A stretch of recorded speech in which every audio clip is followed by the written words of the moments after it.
Tolice é fazer as coisas sempre do mesmo jeito e esperar resultados diferentes. Por isso, uma das coisas mais importantes da vida é você e eu sermos capazes de reinvenção, renovação.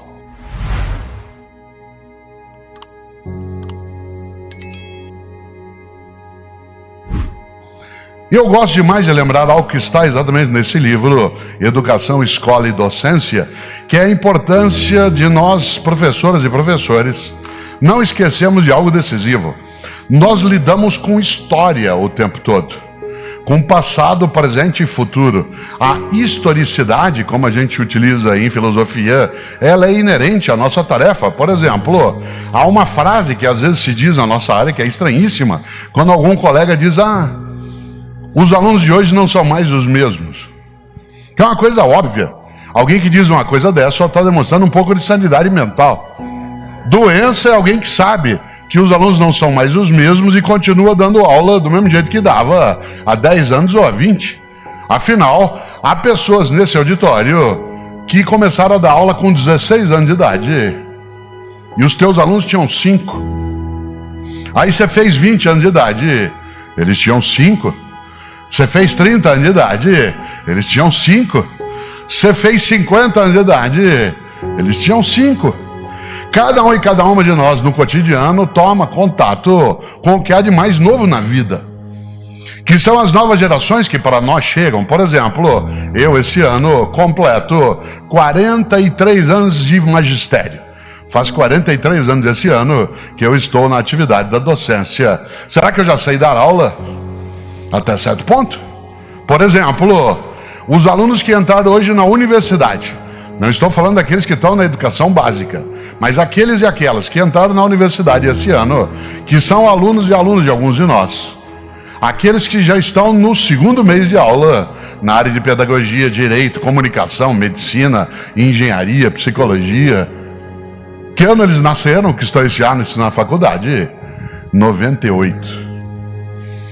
Os alunos que estão na universidade esse ano, por exemplo, não entendem por que a preocupação com o fundamentalismo islâmico. Afinal de contas, quando do atentado às Torres Gêmeas, eles tinham 3 anos de idade. 3 anos. Agora eu vou contar uma coisa. Para cada um e cada uma aqui nesse auditório, aquele atentado é memória. Para o nosso aluno é história. Cada um e cada uma aqui lembra onde estava e o que estava fazendo no dia 11 de setembro de 2001, às 8h15 da manhã, terça-feira. Você lembra onde você estava quando vieram te chamar e falaram, estão atacando os Estados Unidos. E você foi olhar na TV e o primeiro avião estava passando dentro. Você achou quando viu o segundo que era reprise, infelizmente não era. Um avião foi jogado no Pentágono. Quando eu era criança, em Londrina, que é a minha cidade de origem, nem um super-homem entrava no Pentágono.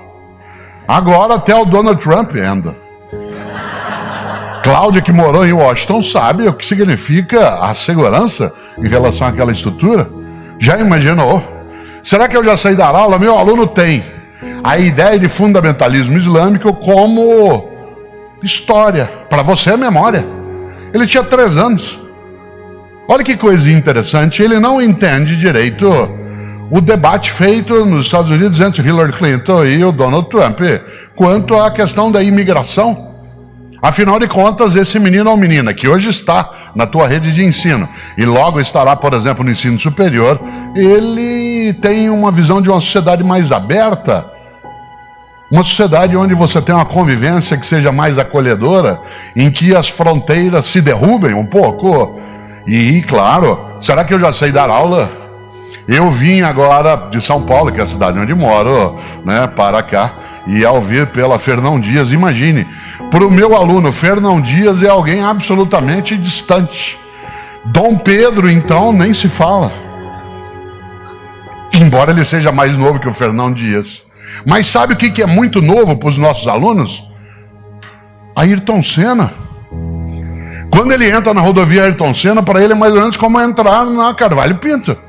Outro dia eu voltava de Taubaté, onde vive uma das minhas filhas do coração, que é médica lá, e eu voltava de lá, e ela pediu para eu dar carona para 2 colegas dela que já estavam se formando em medicina. E de repente, na estrada, eles falaram: professor, quem foi Carvalho Pinto?